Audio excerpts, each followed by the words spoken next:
যুক্তরাষ্ট্র ও তার ঘনিষ্ঠ মিত্র ইসরায়েলের সঙ্গে চলমান উত্তেজনার মধ্যে ইরানের প্রেসিডেন্ট মাসুদ পেজেশকিয়ান জাতির উদ্দেশ্যে ভাষণ দিয়েছেন।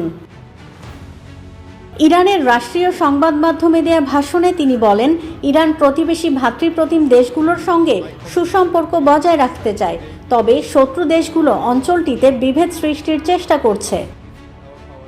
প্রেসিডেন্ট পেজেশকিয়ান বলেন, অন্য কোনো দেশের ভূখণ্ড থেকে আসা হামলার জবাব দিতে ইরান বাধ্য হচ্ছে, তবে এর অর্থ এই নয় যে ওই নির্দিষ্ট দেশের সঙ্গে ইরানের কোনো বিরোধ রয়েছে।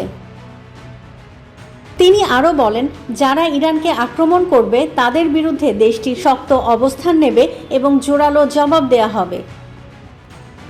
ইরানের প্রেসিডেন্ট পেজেশকিয়ান জনগণকে ঐক্যবদ্ধ থাকার আহ্বান জানিয়ে বলেন, দেশের মাটি ও পানি রক্ষায় সবাইকে এগিয়ে আসতে হবে।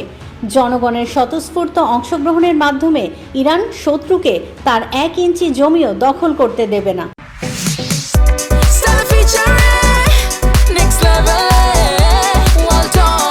Side by side fridge.